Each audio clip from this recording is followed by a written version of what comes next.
Welcome to Cultimatum, the podcast uncovering the dark realities of cults and human trafficking. I'm your host, Anonymous Andrew, and each week we dive deep into the manipulation, control, and courageous escapes that define these worlds. And I'm Melody, Andrew's co-host. Having experienced the depth of a cult firsthand, specifically the House of Yahweh, I am here as an advocate for fellow survivors. The views and opinions expressed by our guests are their own and do not reflect the official policy or position of Cultimatum or its affiliates. The content discussed on this podcast are based on personal experiences and should not be construed as factual or legal advice. Neither the host nor the guest are liable for any statements made during the episodes.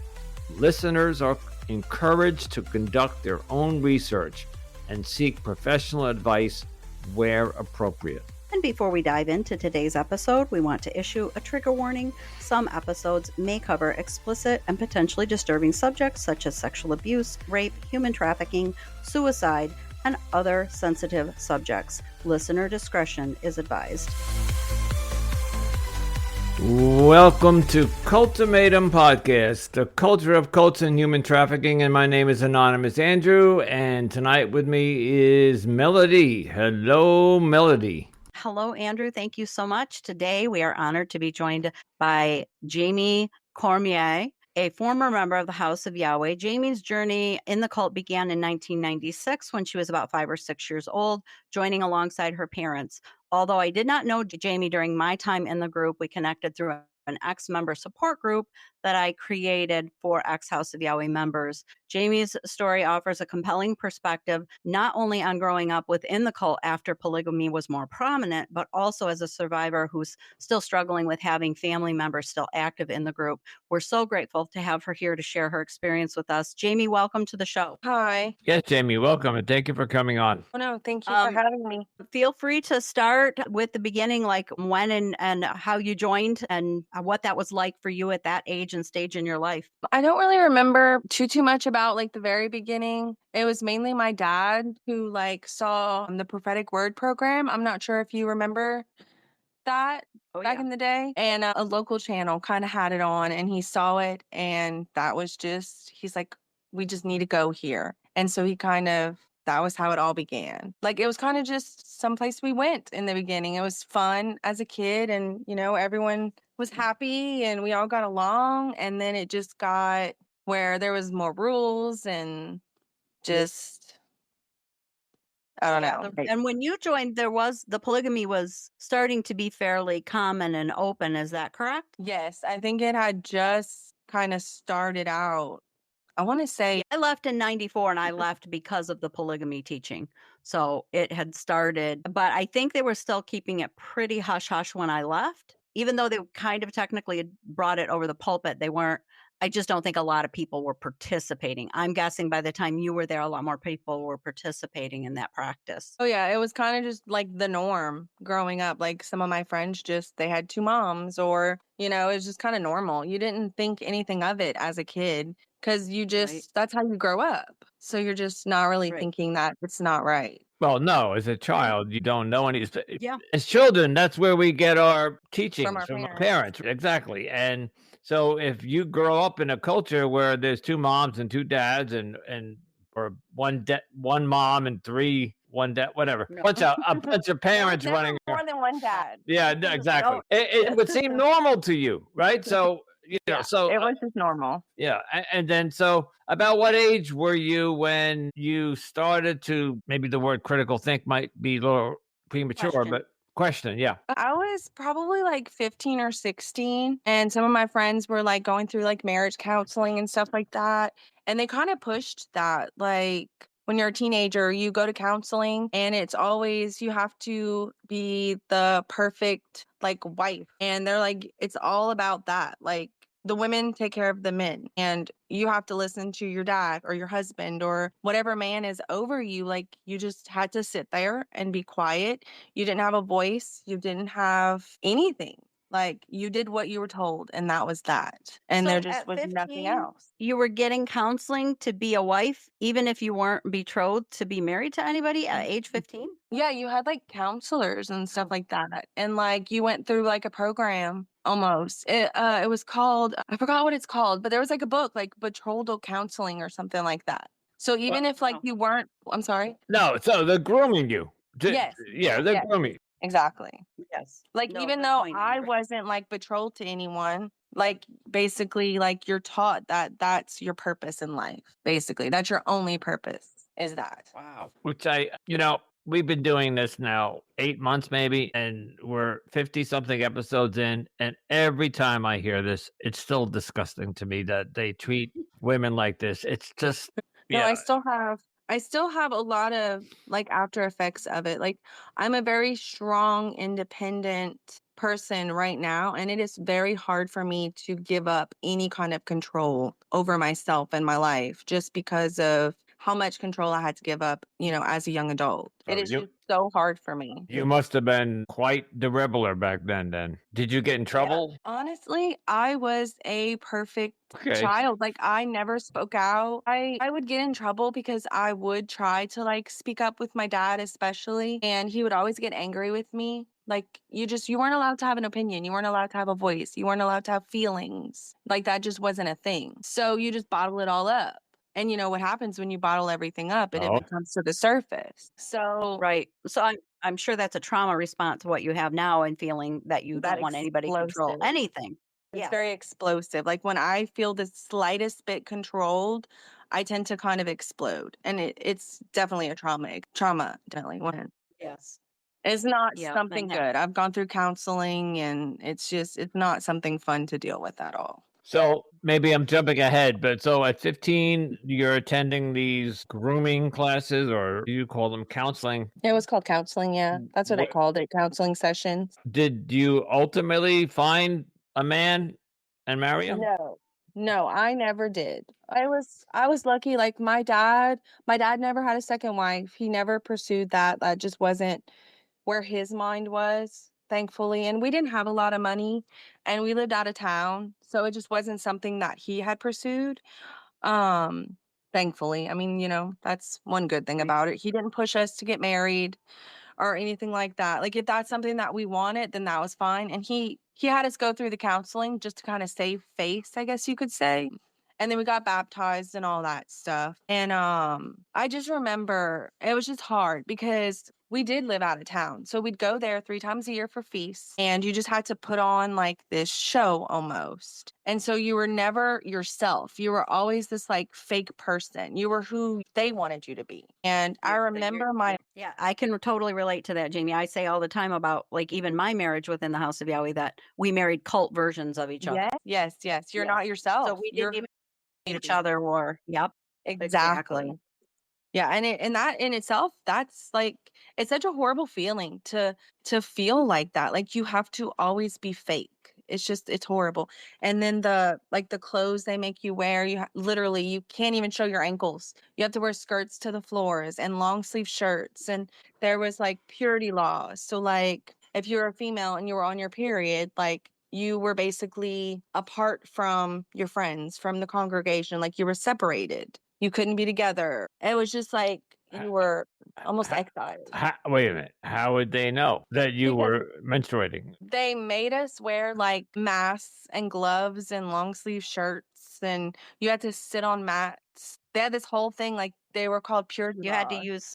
and you had to use separate bathrooms, separate Yes, showers, separate bathrooms, everything. separate towels. Everything was separated. So you had 3. It was basically, like, flowing, and then you were counting, and then you were clean, and you were separated into those 3 categories as a female. You went through a different door. You had to wear gloves and masks, like surgical masks or veils. We called them veils. Basically, the women were covered from head to toe, basically. So when your cycle began, you basically had to divulge that. Pretty much, yeah. I mean, because otherwise, uh, You were supposed to. yeah.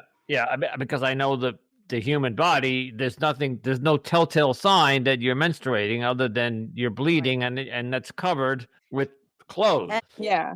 So it was up to And I'll tell you you, to wear the mask, wear the gloves, wear the long sleeve shirts, because yes, you could basically contaminate someone else who was clean. Oh, yes, you come were on. considered, Oh, it was basically you were treated horrible. like a leper, Uh, Yeah. And Yes. that started when I was still there, and they had, I don't know if they still did this, in the shower rooms, they had black shower curtains Yes. for the showers, that They still menstruating women yeah. had to use the showers with the black shower curtains. And I still Everything was remember my color sister's coded like and stuff. my sister's like uh, my sister was like, "I'm not using that black shower curtain. I don't think it's anybody else's business that I'm on my period." did anybody have a clue That that was this is horrible. part of human biology? That this is how, for 500,000 years, the man and woman walk the earth? This is what the woman goes through every month, and it's natural? It literally made you feel like you had a disease. For 2 weeks out of the month, you were diseased. You Oh my couldn't sit God. you couldn't sit at the same table and eat with your friends, with your mom, with your sister. You literally were exiled. But what are you gonna contaminate? I'm sorry. I get I don't Melody.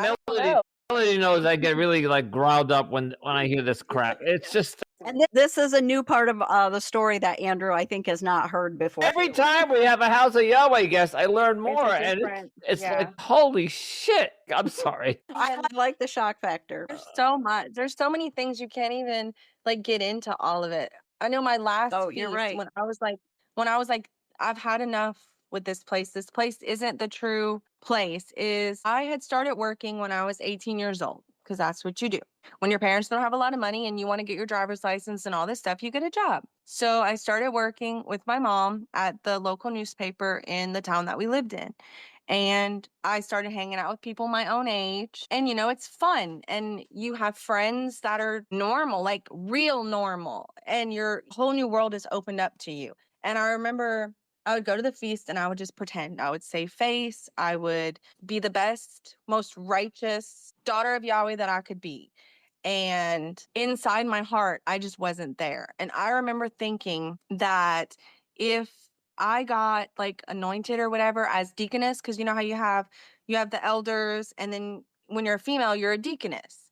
So they called my name as a deaconess. And I remember when I heard my name being called, in my mind, my initial thought was, this place is absolute bullshit. 100% bullshit.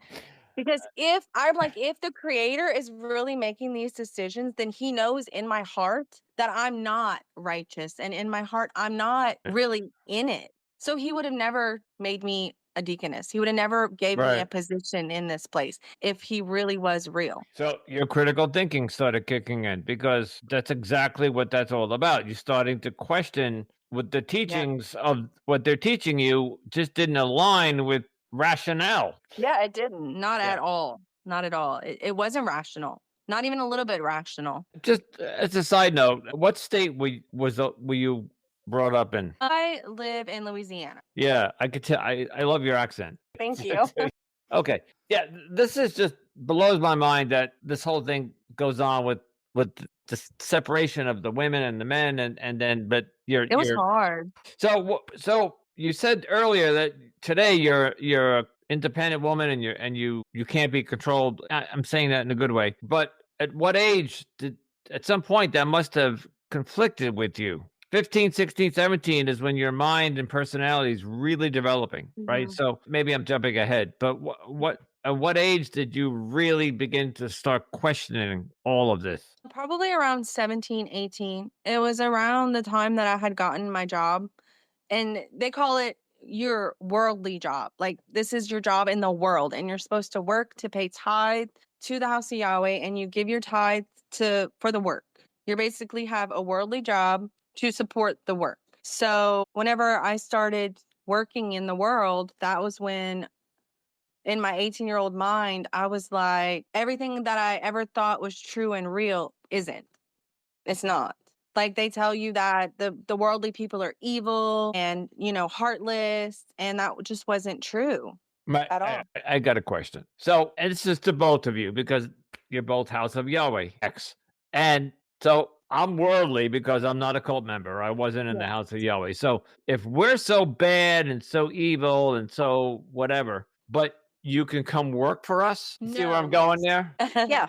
There was a few years where they made mistakes, so you had to redo third tithe year too.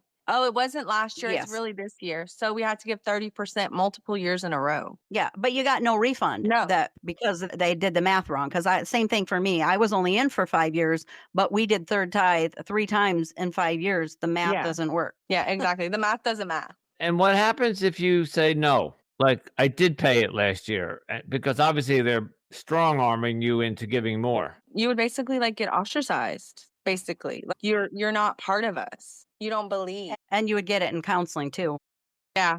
Yeah. No, definitely. Counseling was a big thing. And if you were not doing everything you were supposed to do, you get fussed at, basically. I just find it so hypocritical that, and I know it's not just this cult, many cults, they kept to themselves and they had this whole little world going on, and you couldn't socialize with the worldly people. You couldn't date outside your cult, but you could Mhm. but you could go work for somebody else.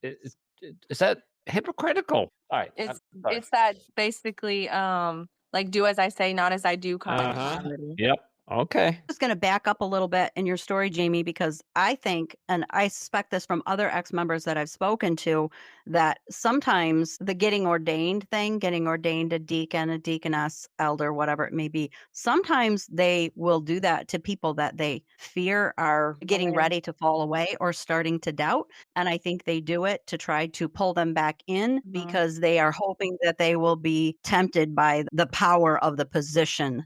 And so they may have actually seen that you're not, they might have seen some doubt in you. Yeah. And that may have been why they tried to pull you back in with that anointed, what do you call it?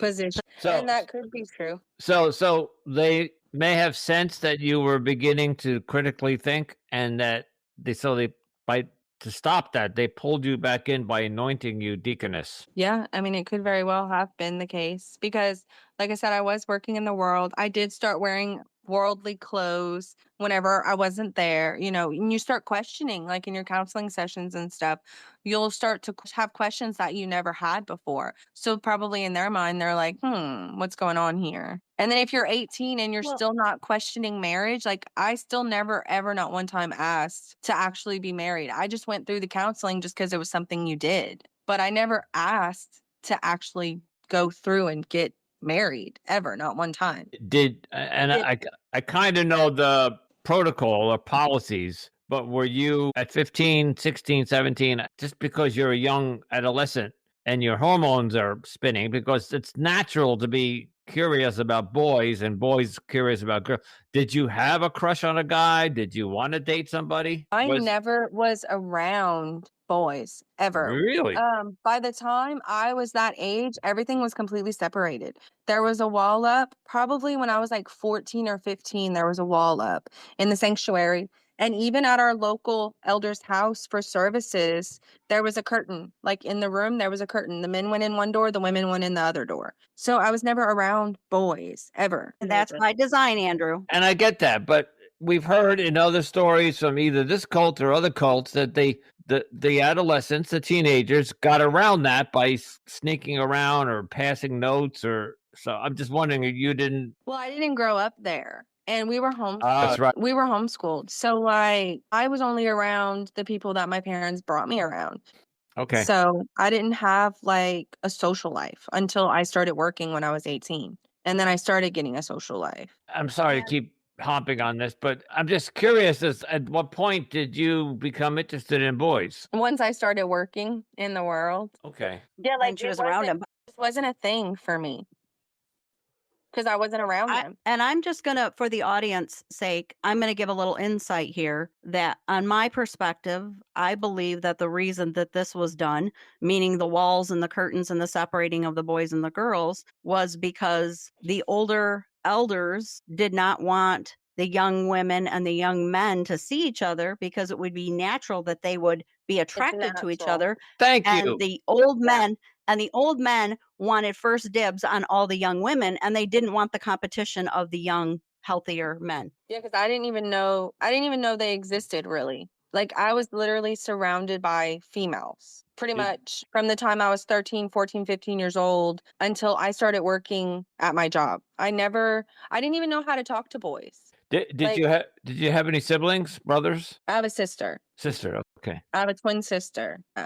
So I didn't even have brothers. And then like some of my friends had brothers, but we didn't hang out with them. I was only allowed to hang out with the girls. We didn't hang out with the boys. It was completely separated. That's just so cruel. Biologically, we're built. I don't even know. It stunts your emotional growth. Yeah, oh, absolutely. It really does. Yeah. It really does. It's just, I don't know. It's just hard. It's hard to, I guess, none of us are really normal. Like there is no sense of that word, but it's really hard to be a normal functioning human. Teenager. Yeah. It's really hard when everything's just so separate. Okay. So you're 18 and you're working at a worldly company and I'm sorry. I was just going to ask, like, so when and how did you ultimately end up leaving? And is your family, I know they're still in, but do they actually live in the cult in Abilene now, or are they still in Louisiana as well? How did that all play out for you? When COVID started, they relocated to Texas. They were told it was basically COVID was going to end the world and they needed to go to the safe place. So they relocated to Texas after COVID started. Like right at the very beginning of COVID, they had moved. So they haven't lived in Louisiana since 2020. And had you already left? I had already left, yes. I left when I was almost 19. My last feast was Tabernacles, which was in the end of the year. I was 18 and then I never went back. Passover would have been the next feast and that would have been in March or April. And I never went back. I left in like February. My grandma always had like an open door policy. My mom's mom, she always had an open door policy. They never changed their phone numbers. And both of my grandparents, they never changed their phone numbers. They kept their same numbers as long as I've been alive, if not longer, just because they always wanted to have a way for us to contact them. So my grandma always said, whenever you're ready, call me and I'll be there. And I called her and literally the next day she came get me and my clothes. So and I'm guessing no, they were not. They were not. And they handled that perfectly, beautifully, because that's exactly what you should do when you have a family member who's in a cult, is leave that door open. Yeah. Absolutely. Oh, I'm glad that worked out for you. So you at 19 you left literally, and so where did your grandparents live? They live here. They live in Louisiana too. They live in like a few towns over. One of them lived down the street, and the other one lived a couple towns away. All right. So you left Abilene and traveled to Louisiana at 19 to live with your grandparents? No, we always lived in Louisiana. We lived in Louisiana. Okay, right. Texas. Yeah. All right. When COVID hit, they went to Texas, but you stayed in Louisiana. Okay. I stayed here. I've always lived in Louisiana. Louisiana's home. Okay. So my question for you then is, because I kind of know their policies, when you left and you're now living with your grandparents, I'm going to assume at this point you were excommunicated even from your parents and your sister who lived still close by. It was supposed to be, but my mom always kept contact. Always, until she had her stroke 2 years ago. She had a stroke and my dad found out that she had kept communication and he cut all ties completely whenever he found all that out, had her phone shut off and just made it to where no one could talk to her at all. It's horrible. But up until then, up until then, she always kept contact with me, always. She would text me, she would call me whenever she could. She always had a job, always. A worldly job, you know. They tell you don't quit your day job basically because they still need that money coming in. So even when they moved, she always worked, always. So, you know, she would always have a way to contact me because she wasn't always in their sights, basically. So, you know, I'm grateful for that. And that's probably why it's so hard these last 2 years not being able to just have that contact with her. Do you know if she's still working or did her strokes prevent her from being able to work anymore? Her stroke prevented her from being able to do a lot of things, from what I understand. I haven't been able to speak with her or anything like that. Her mom has spoken to her a couple of times because we would call the local police and do wellness checks and things like that. But even that kind of came to a halt because the elder that's affiliated with the sheriff's department in the town, he told everyone that they moved back to Louisiana to be with family, and that's just not true. So we have no way to contact her at all. And we can do wellness checks and stuff like that, but they're told that they moved. So there's really not too much that the local sheriff's department can even do anymore when they're being told, oh, they're not here anymore. They're not here. And just for curiosity's sake, I will mention for anybody listening that listened to episode number 51, Leanne's episode, the person that Jamie is referring to that is doing this is closely associated with the sheriff's department is Leanne's ex-husband. Yes. So there is connection there. That's I just thought anybody who's listening might heard Leanne's episode might find that interesting. Yeah. It's her ex-husband that puts that wall between, because he's affiliated with the local sheriff's office in that town. Can I ask how he's affiliated? I don't know the details of that. Whenever I call to speak with the sheriff's office, they always are like, well, we have to call that person. I don't want to mention any names or anything like that. But I've always been told that they need to contact him specifically and speak with him about the matter because he's their, I'm not quite sure the terminology. I think they use Like liaison.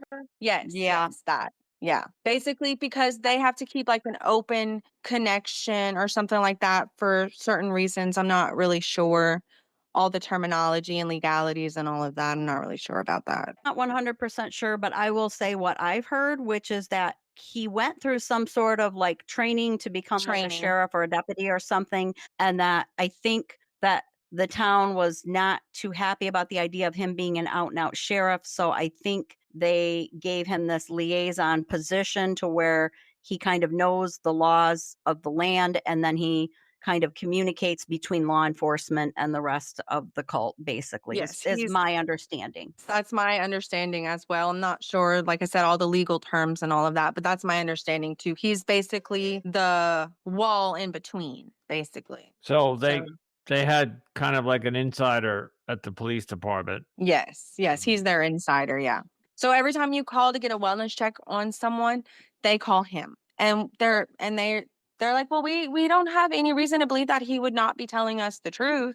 Well, he's a cult leader, so of course he wouldn't be telling you the truth. But that's just, my feelings on the situation. Oh, I'm sure you're spot on. No, I agree. And I think that part of the reason that they probably agreed to even have a liaison officer with the cult in general is because I think there was a great amount of fear and tension between the rest of the community and the cult. And they just didn't like the idea of having to go inside the gates and do any of these things like welfare checks or any of those things. They just don't want to be responsible for any of that. They don't want to open that door for any outsiders at all. I think they're pretty closed off these days because there has been a few instances where people do get inside the gates with cameras and stuff like that. So I think they're very closed off now, a lot more closed off than they've ever been. Yeah, I agree. When you say get in with cameras and like press or... There's been a few cases where like reporters and stuff will get in there pretending to be new members. There have a few, like if you look on YouTube and stuff like that, there's a few things where they've gotten in. So they're just very closed off now. I don't think they're accepting any new members, to be honest. That was the last I heard too. I think they're just really untrusting. Yes. So, and I actually, not only are they not accepting new members, but my understanding is that they are having a great exodus of all the young people that as soon as they turn of age, a lot of people are turning 18 and they are out the door. And the ones that aren't are telling their parents when they're 15, 16, 17, as soon as I'm 18, I'm out of here. Yeah. And I'm not surprised because we see that in the Amish. We see that in a lot of the other cults. And my guess or my take on that is like in Jamie's case, she was working in a worldly business and she saw the rest of the world. She saw cell phones and social media and boys and realized that your cult was... They basically lie to you. You're right. And they're separating you. And all of a sudden you're out in the worldly world and you're seeing how much fun all these teenagers are having. They're going to movies, they're going out partying or having date night, whatever. And it's going to draw the young members of this cult and many cults out the door. Absolutely. And then ironically, they don't treat you like a leper 2 weeks of the month. No, either. You're just a normal person. Yeah, imagine that. You're just a normal human being. And you learn that people are not evil and they're not hateful, and, they care just as much as anyone else. And you have friends and you have, people that become your family, and you're not ostracized, and, you don't have to worry about what you say or what you do or what you wear. You can just be yourself. And what teenager would not want that lifestyle? Like, Yeah, you exactly. don't have to wear those black dresses and veils, and to see that this is the point that I was getting at earlier about when you're 15, 16, 17, it's natural for an adolescent teen, male or female, to be curious about the opposite sex or even the same sex. It doesn't matter. It's just you're curious about sex, you're curious about biology, but when you're shielded from that, but then you're exposed to it when you go to these worldly jobs, like you tend to go a little crazy. Yeah. I was going to say it probably makes you more curious. Yeah. It probably actually creates the opposite effect of what they're trying to achieve. Yeah, it is. Because like I partied and I did some stuff that I probably shouldn't have done, and I did go a little crazy, and I ended up pregnant at a younger age than I would have liked. I love my kid. I have a 12-year-old, and I love her. I wouldn't change that.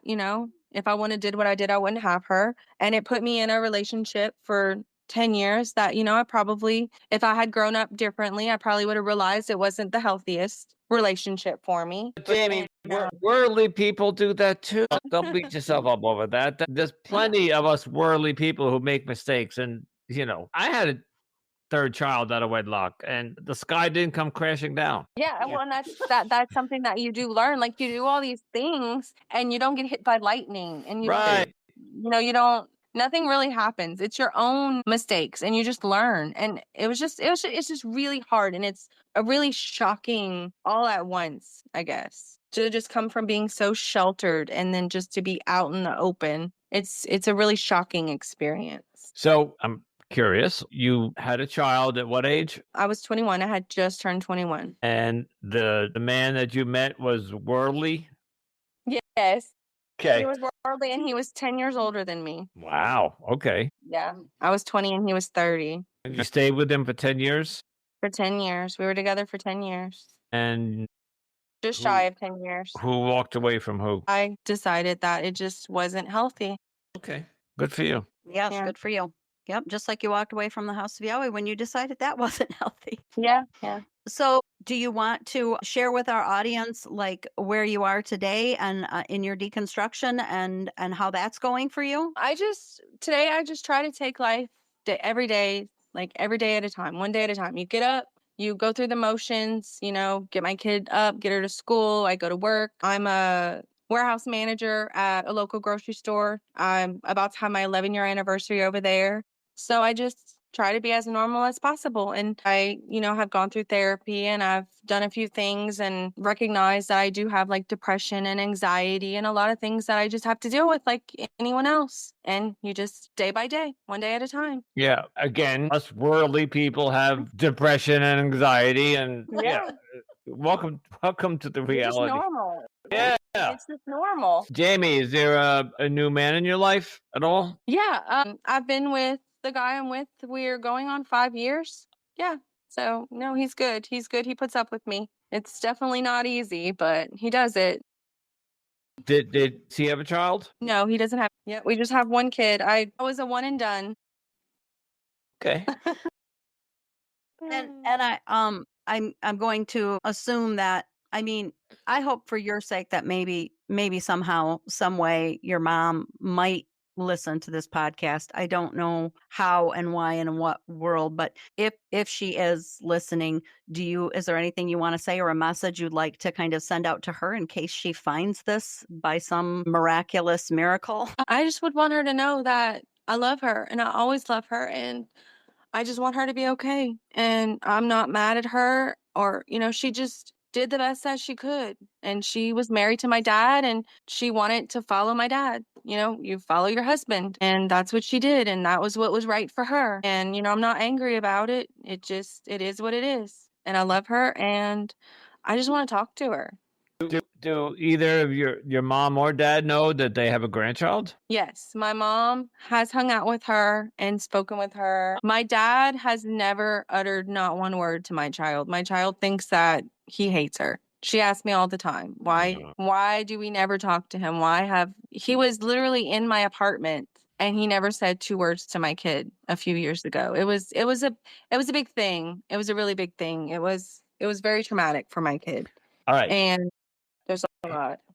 So I have to ask. So have you sat down with your daughter and explained your involvement in the House of Yahweh and how all this played out? Some stuff I have told her, but I just still feel that she's too young and I just don't want all of that in her head. Maybe when she's a little bit older, I'll tell her the whole of it, but as of right now, I just want her to be a kid. Yeah. I didn't get to be a kid, and she already has to deal with me and her dad not being together, and there's some tension there, so I just want her to be a kid, and I want her to be herself, and so as of right now, I haven't told her the whole story about how I grew up. It's a personal question. Story. Does she get to see her dad? Yeah, we have good. 50-50 custody. Okay. Yeah, we share Oh, 50-50 straight down the middle, so she sees us both in equal amounts. Okay. Yeah, that's good. So, I guess my next step and kind of wrapping up, Jamie, would be if you had a message to anybody who might be thinking about joining a group or is in a group and wanting to get out, what would be your best words of advice to give somebody who might be in a similar situation that you were in? Just follow your gut. If you feel that it's not right, then it's probably not right. If you're unhappy, if you are doubting, then just know that there's always going to be someone outside of that group that's going to be there for you. Just don't feel like you're alone, because you're not. You're never alone. I love that. And with the internet today and with podcasting and social media, and there's a lot of resources for ex-cult members today. So, as opposed to 10 years ago, like when Melody got out, she didn't have any of that today. But Melody, when she could, she started her Facebook group. And that's what I'm getting at, is that there's resources today for people who are the 18, 19, 20, 21-year-olds who are leaving, but they were there since they were 1, 2, or 3. They still have all this stuff in their head that they were taught, and they need to deconstruct. And I think you said you go to therapy. I've done it a few times. It's hard to find a therapist that specializes in this. Yes, it's hard. Sometimes I feel not understood, and it kind of causes a barrier. And it's just hard to open up to someone that you just feel doesn't understand your situation. I mean, they do the best they can. It's not their fault. It's just hard to find someone that understands it, that specializes in this. Because it is a different type of trauma. Absolutely. So it's way different. Oh, go ahead. Go ahead, Andrew. It's a completely new field in the therapeutic world. When somebody goes to school for psychiatry or to become a therapist, whatever they decide, masters in social work and whatever, they probably don't teach this stuff because it's not mainstream. It's not. It's out of the box.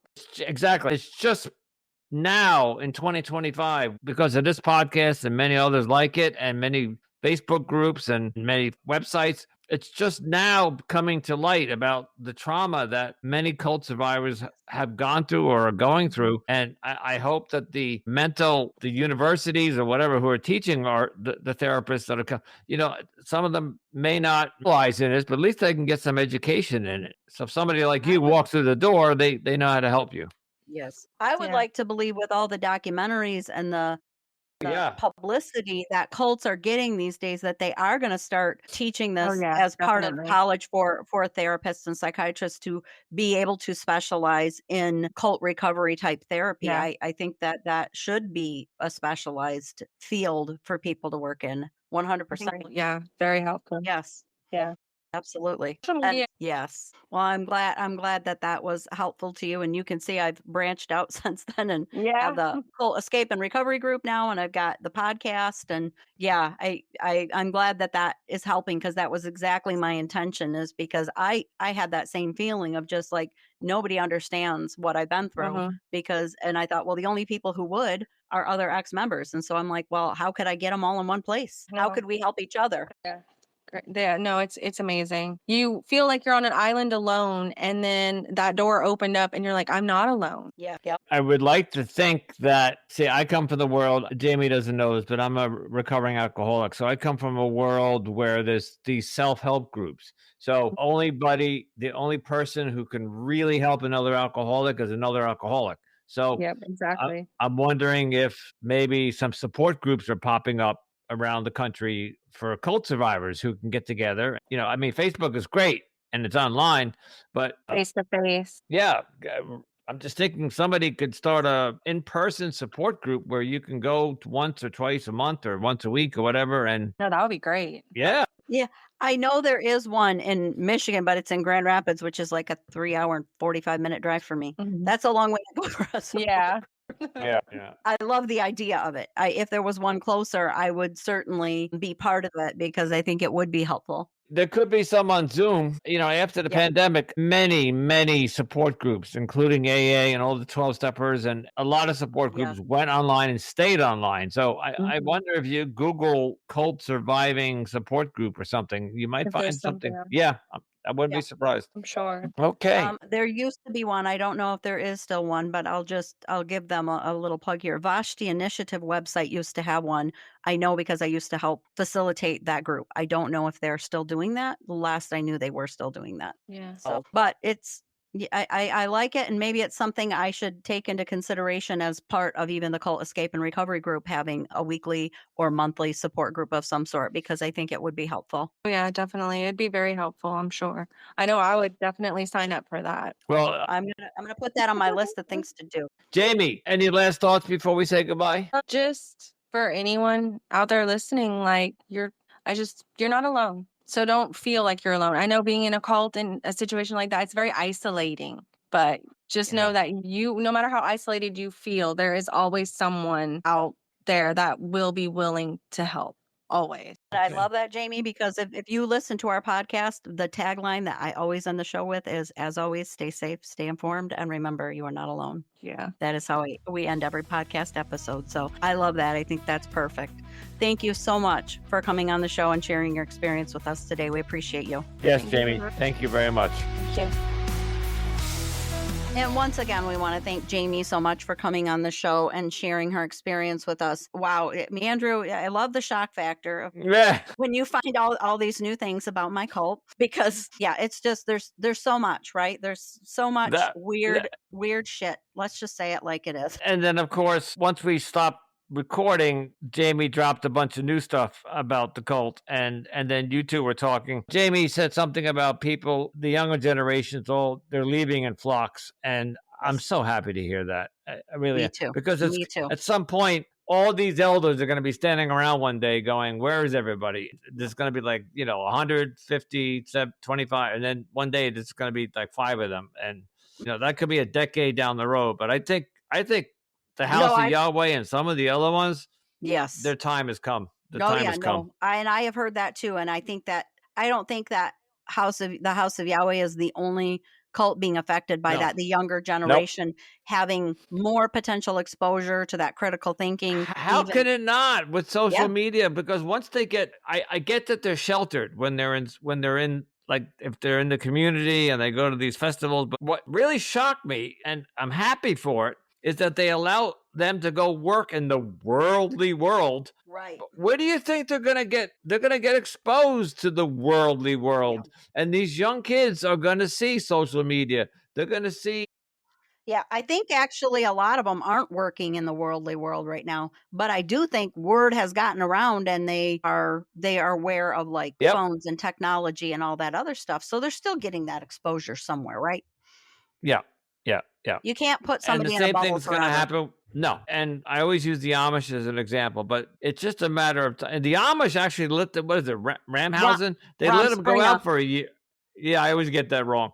They let them go out for a year, and I think I'd love to see the stats on how many actually come back, because I think you're going to see the Amish slowly disappear, although I know they're all over the country, but right. The younger kids are just going to they're going to go out and go, wait a minute, this is better than where I'm, whatever. Exactly. They're going to want that better life. So once again, we do want to thank Jamie for coming on the show, and we want to thank all of you for tuning into Cultimatum. Your support is always greatly appreciated. And if you enjoyed today's episode, we would greatly appreciate it if you could rate and review us on platforms such as Apple and Spotify. And don't forget to follow, share, and keep listening to all of our latest episodes. You can also connect with us by joining our Facebook group, Cultimatum Podcast, where we dive deeper into these important topics. And you can find us on additional social media platforms, including Instagram, Pinterest, TikTok, YouTube, and Threads. If you have a personal experience with cults or human trafficking that you'd like to share, reach out to us at cultimatumpodcast@gmail.com. And for ex-cult members, if you are in need of any additional support, you can consider joining the Cult Escape and Recovery group on Facebook. You can also check out my other podcast, the Digital Dating Podcast with Anonymous Andrew. I'd like to help with the cost of maintaining the podcast. You can show your support through the Buy Us a Cup of Coffee link in the show notes. It's simply a little link. You click on it and you can donate $5 or $10 to the show. Because right now we don't have any advertisers or sponsors, and there is a cost in maintaining this. So anything you can do helps us with our mission to spread awareness about cults and human trafficking. And as always, stay safe, stay informed, and remember, you are not alone.